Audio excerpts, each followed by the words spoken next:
नमस्कार, श्री स्वामी समर्थ। यंदाच्या श्रावण महिन्यामध्ये दोन मोठी ग्रहण येत आहे। एक आहे सूर्यग्रहण आणि एक आहे चंद्रग्रहण। त्यामुळे सर्वांच्याच मनामध्ये अनेक प्रश्न निर्माण झाले आहे की ग्रहण नेमकं केव्हा आहे, ग्रहणाचे नियम पाळायचे आहे का, ग्रहण भारतातून दिसणार आहे का, सुतक पाळावं लागणार आहे का, त्याचबरोबर श्रावणातील पूजा, अभिषेक आणि रक्षाबंधनच्या सणावर या ग्रहणांचा काही परिणाम होणार आहे का।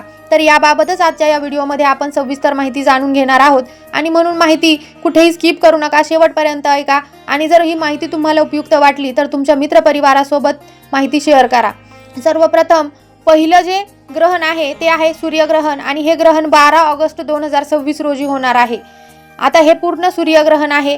विशेष म्हणजे याच दिवशी दीप अमावस्या किंवा दश अमावस्या देखील आलेली आहे। आता अनेक जणांच्या मनामध्ये प्रश्न असेल की अमावस्या आणि सूर्यग्रहणाचा काही संबंध आहे का। तर बघा, सूर्यग्रहण हे नेहमी अमावस्येलाच होत असतं, पण प्रत्येक अमावस्येला सूर्यग्रहण होईल असं नाही। सूर्य, चंद्र आणि पृथ्वी एका सरळ रेषेत आल्यावरच सूर्यग्रहण होत असतं आणि त्यानंतर 13 ऑगस्ट पासून श्रावण महिन्याची सुरुवात होत आहे। त्यामुळे अनेकांच्या मनामध्ये भीती आहे की श्रावणाची सुरुवात ग्रहणाच्या पार्श्वभूमीवर होत आहे आणि त्यामुळे मग आपल्याला काही विशेष नियम पाळावे लागतील का। आता बघा, त्यानंतरचं जे दुसरं ग्रहण आहे ते आहे चंद्रग्रहण आणि हे ग्रहण 28 ऑगस्ट 2026 रोजी आंशिक चंद्रग्रहण होणार आहे। आता विशेष म्हणजे 28 ऑगस्टलाच रक्षाबंधनचा पवित्र सण देखील आलेला आहे।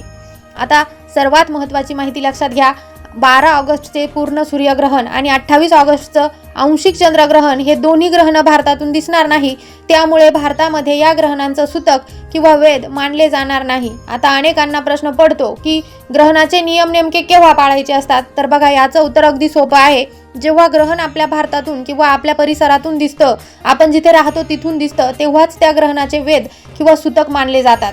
अशा वेळी अनेक जण ग्रहण काळामध्ये जेवण करत नाही, शुभ काम करत नाही किंवा ग्रहण संपल्यानंतर आंघोळ करून देवपूजा करतात आणि ही परंपरा अनेक ठिकाणी आजही पाळली जाते। पण आता बघा, जे ग्रहण भारतातून दिसतच नाही अशा ग्रहणासाठी आपल्या धर्मशास्त्रानुसार सूतक किंवा वेद पाळण्याची गरज नसते। म्हणून यंदाच्या या दोन्ही ग्रहणांसाठी भारतात कोणतेही विशेष नियम पाळण्याची आवश्यकता नाही।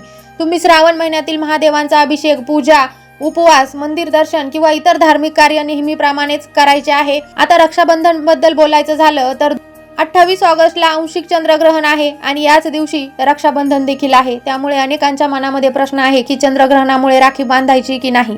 तर याचं उत्तर स्पष्ट आहे, चंद्रग्रहण भारतातून दिसणार नाही, त्यामुळे रक्षाबंधनच्या सणावर त्याचा कोणताही परिणाम होणार नाही।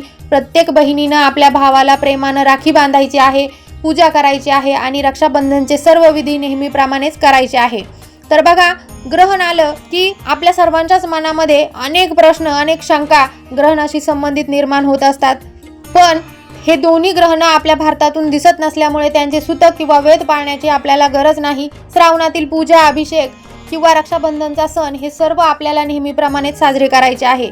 आता जर ही माहिती तुम्हाला उपयुक्त वाटली असेल तर हा व्हिडिओ लाईक करा, आपल्या मित्रपरिवारासोबत शेअर करा आणि अशाच धार्मिक माहितीसाठी आपल्या चॅनलला सबस्क्राईब करा।